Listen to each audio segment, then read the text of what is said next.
Hey, what's up guys? Brian from Zombie Guitar here. Here in this lesson I want to talk about the concept of soloing with triads. Alright, I've made a lot of other similar lessons about this concept before. You can take a look at the link below to the page where you can find most of the lessons that I've previously done if you want to look more into this idea. But the reason I'm making another lesson is because I got an email from someone and they asked me if I could elaborate a little bit more about how you would actually approach doing this, alright? Because just learning how to solo in key and not even focusing on the chords, okay, just forgetting about the underlying chords, just knowing what key you're in and being able to play in key up and down the neck of the fretboard, that's a pretty monumental task, okay? That could take months, could take years. It depends on how much time you put into it, I guess, but it's a pretty big thing, okay? So that's the one part of the equation, or the one part of the puzzle. But then once you learn that, then knowing where all these chord tones are located in all the various spots of the fretboard of the underlying chords as the chord changes are occurring, okay, he's like, how am I ever going to do this, alright? This could take me forever.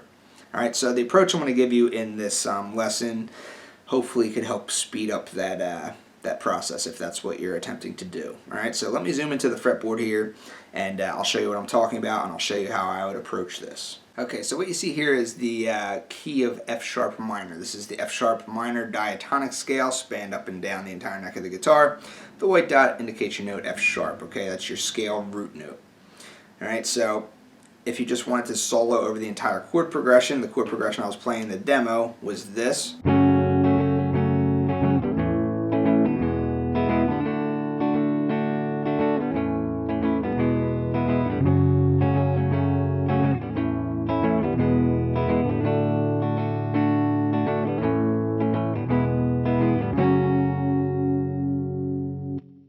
Okay, so that was the chord progression I was using. That's right in the key of F sharp minor.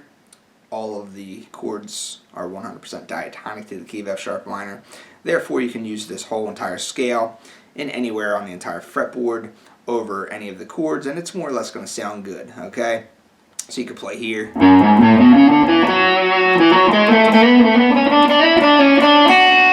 can play here. You can play here. You can play here. Alright, so it doesn't really matter where you're at on the fretboard, just as long as you're playing within the key of F sharp minor, you're going to be playing more or less the correct notes, okay? But you want to get to the point where the chord tones of each of the underlying chords actually light up to you in your mind as the chord changes are occurring, okay? Because that way you can really target the best sounding notes that is going to keep your playing connected with the underlying rhythm, okay? So the way that I do that is I just take my chord progression and then I just pick an area of the fretboard and then I just basically play that chord progression over and over for, you know, a few minutes or whatever, just until I get the chord shapes in my head. So let's say we want to start up around this area, kind of the 9th to the 12th fret area, okay? You already probably know your chord shapes in the open region, okay? So start moving up a little bit. So the chord progression is F sharp minor to A major to E major to D major, okay? So you could just go like this. There's your F sharp minor chord, then you have an A major chord in the C shape here. You have an E major chord in the G shape. You can just kind of play the high 4 strings if you want. You can play the D major chord here. Okay, so it might take you a minute or two to figure out which shapes are available to you if you don't already know it. But once you figure out where these chord shapes are, okay, all right, so just kind of play that progression over and over until you get comfortable with where those shapes are.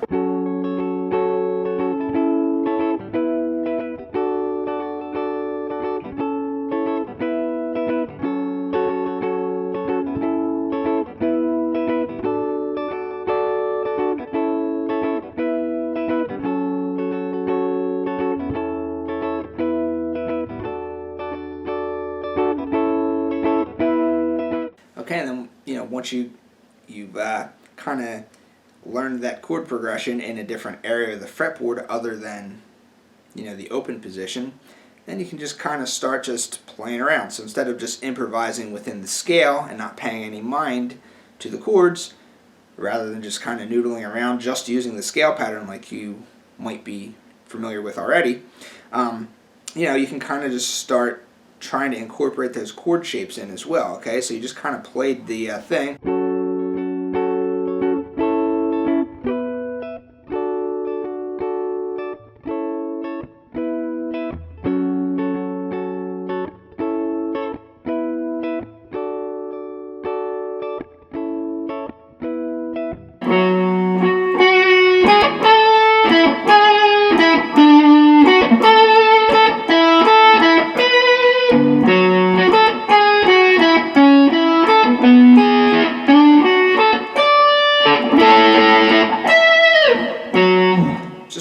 Whatever, just improvise, but just try and, because you just got done playing the chord progression, so you know where the shapes are in this particular area, all right?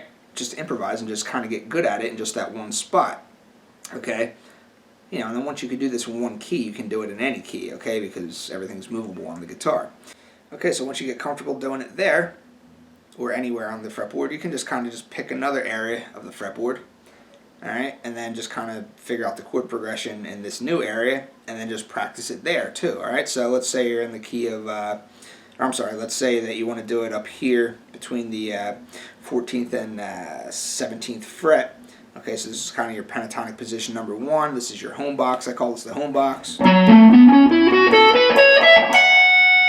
Okay, adding in your diatonic notes.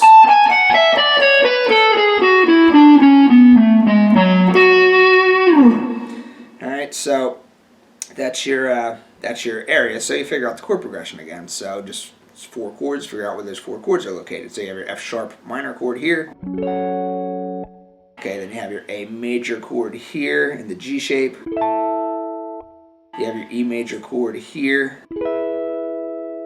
You could also play your E major chord here. Okay, I like this shape better personally. But just, you just kind of want to see these shapes. Okay, and then it goes to the D major chord, which is here. Alright, whatever shape you happen to prefer, just kind of just play the progression for a few minutes just to get comfortable with whatever shapes you happen to like and where they're at, so go.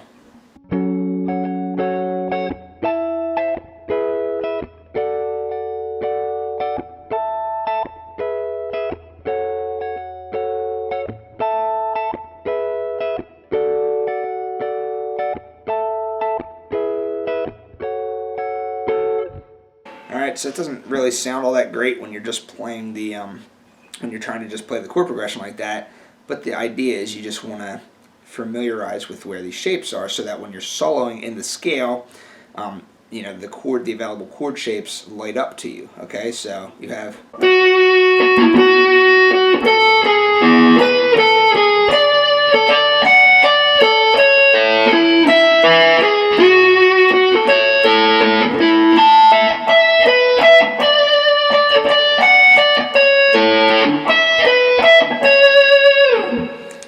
So you just noodle around, you noodle around in that little area.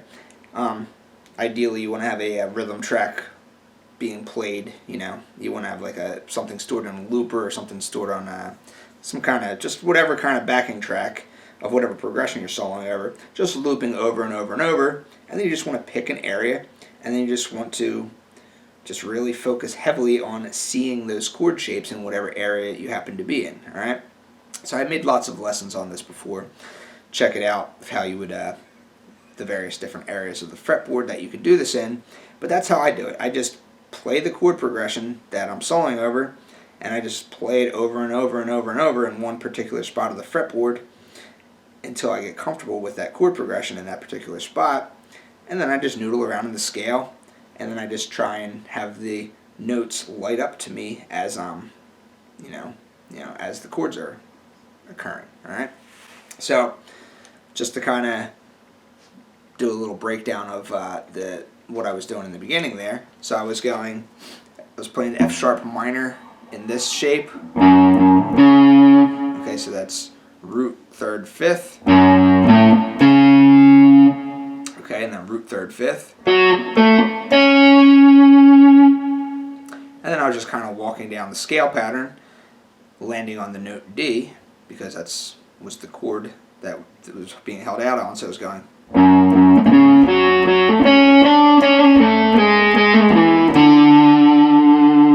Okay, so that's the note D coming from the D shape, or the A shape of the D chord, or the shape.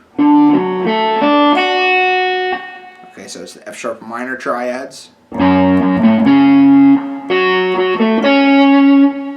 then forgetting about triads for a second, and just kind of playing the scale pattern. Landing on the D. Then going to the A. Then going to the E. Alright, so you see what's going on here? I'm mostly focusing on triads, but sometimes just kind of throwing in scale patterns. It all works. You know, you can do all scale stuff if you want. You don't have to do triads. You can do all triad stuff if you want. You can mix and match. It's completely up to you. This is just a way I approach it. So, you have your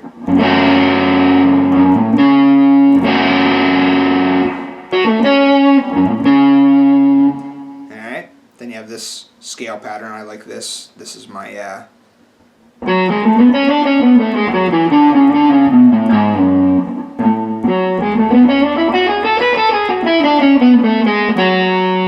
that's the scale pattern I like to use within the diatonic scale. So landing on the note D, alright, as the D major chords occur. And then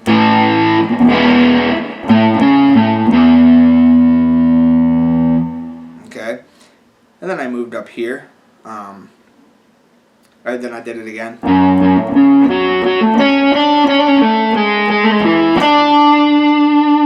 So this time I landed on this note of the D, because again, your D major chord's here. Okay, so I landed on that D that time. And then I did the A triad to the E triad.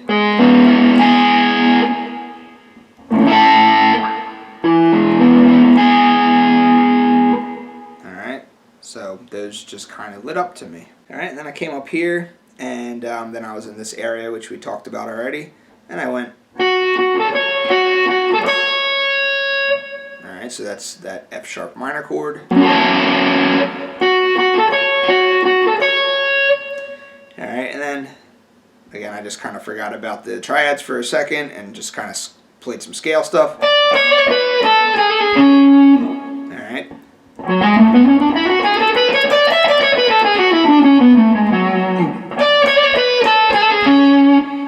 Alright, and then I kind of landed on the D major chord. Okay, and then to the A, then to the E.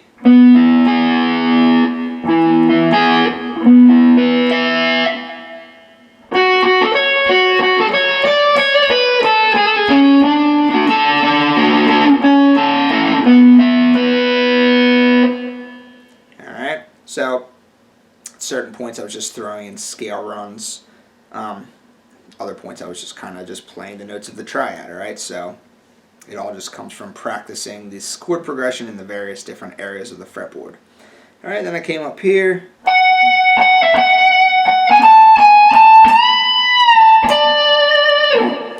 Alright, Alright, so that's that note D there, or that's that D chord shape.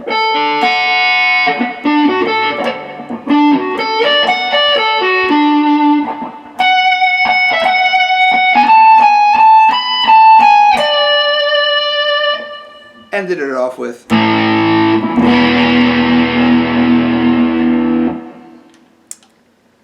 And that was basically it. So that's basically, just my approach of how I would do this thing. Alright, so hopefully this is able to help you guys out. Hopefully it is able to help Dave out. Dave's the one who messaged me. Basically the concept is just pick up a particular spot of the fretboard, figure out the scale pattern that happens to be right there, no matter where it is on the fretboard that you are, and then just, play the chord progression in that particular area. Figure out where the closest cage shapes are, okay, or whatever cage shapes are available in that particular area. Play that chord progression over and over and over for a few minutes until it gets ingrained into your head, and then try and combine the two together. Combine the scale pattern, run up and down the scale pattern, run through the arpeggio shapes, strum the arpeggio shapes, and just noodle around in just that little area, preferably over a backing track. Use a looper pedal. I like to use my Boss Loop Station pedal. Use a backing track on the computer, whatever, and just play in that particular area over that particular chord progression for as long as it takes until you are finding yourself connecting everything together very well. Alright? So that's basically what I have to say about this concept. Hopefully that was helpful. If you have any questions, feel free to ask. Otherwise, I'll see you next time. Thanks a lot.